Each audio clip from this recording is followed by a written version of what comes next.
All right, here we go. Another book review. The Assassin's Blade by Sarah J. Maas. This is a prequel book, apparently, from the Thorn and Glass series. I haven't read any of those books. I haven't run into Sarah J. Maas in any way, shape, or form up until this book.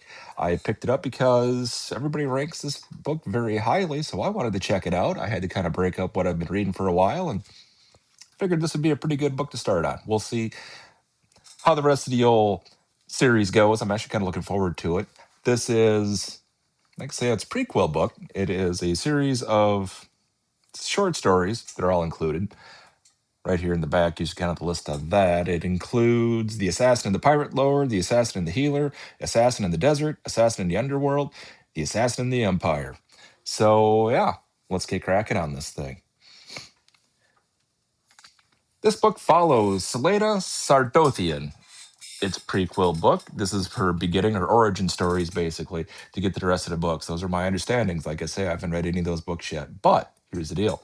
After reading this book, I am kind of invested in it. I realize this isn't exactly a book that's meant for, you know, people like me that read many other, genres of books. I mean, I'm all over the place on this, but it was a very nice, refreshing start to a different series. So I'm really looking forward to going forward with that. So I'm actually pretty excited about this.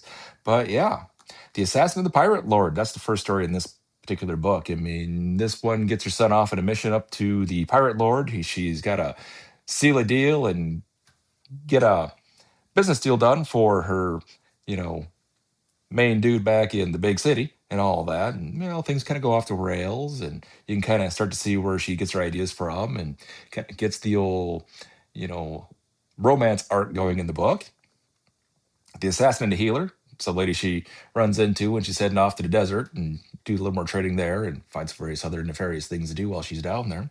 So that's pretty entertaining as well. It reinforces her moral values and things like that throughout the course of the book.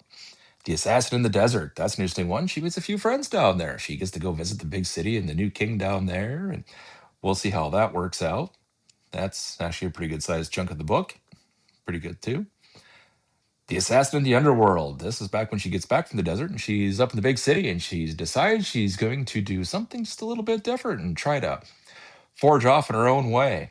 So that's a little on the tragic side, and all in all, yeah, kind of a few surprises there that I didn't see coming. I kind of figured, the age group this thing is aimed for, that many things wouldn't have happened, but they did.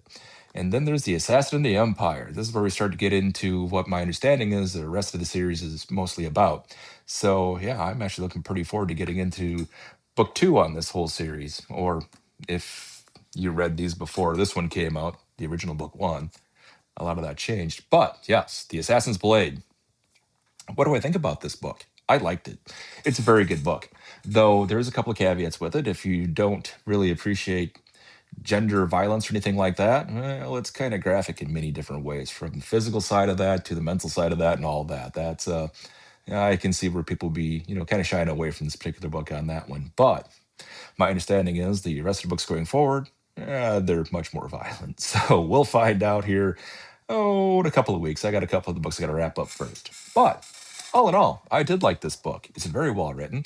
It's a relatively fast read. I mean, this thing keeps your attention. I mean, you're up well into the night reading this one. It cruises along pretty quickly, so that's what's nice about it. It's kind of got the, originally I'd say it was kind of hybrid between Lord of the Rings. It was a little bit of that. It was a little bit of, what's that other book? I'm trying to think offhand.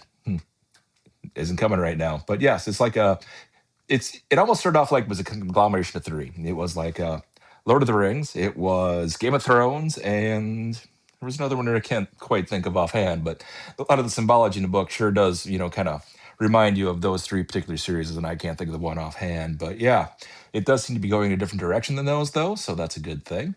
It is a nice origin story. It kind of gives you an idea of what she thinks, how she thinks, and her abilities going forward, and how she interacts with the general world around her general opinions of the empire and things like that. So that's good. So, what do I actually think of the book? How am I going to rate this one out of 5 stars? Well, I'm gonna be honest with you, it's a very good book. I liked reading it. I'm looking forward to continuing the series going ahead. So yes, I am going to give this book 4.75 stars, 4.75 stars out of 5. It's a very good book. I highly recommend it. So yeah, I'm not sure where you want to start these books at. This is officially the first book of the series, though it came out after the series was finished. So yeah, it's a series of novellas, short stories. Got Jimmy. Hi, Jimmy. But yeah, very good book. I'd highly recommend it. So yeah, if you're interested in something different, something to try and see where it goes from there, maybe like the rest of the, got to get Jimmy's tail out of the way. Maybe you'll enjoy the rest of the series as well. So I know I enjoyed this book. I highly recommend it. So yeah, go get yourself a copy. Give it a good read. Talk to you later.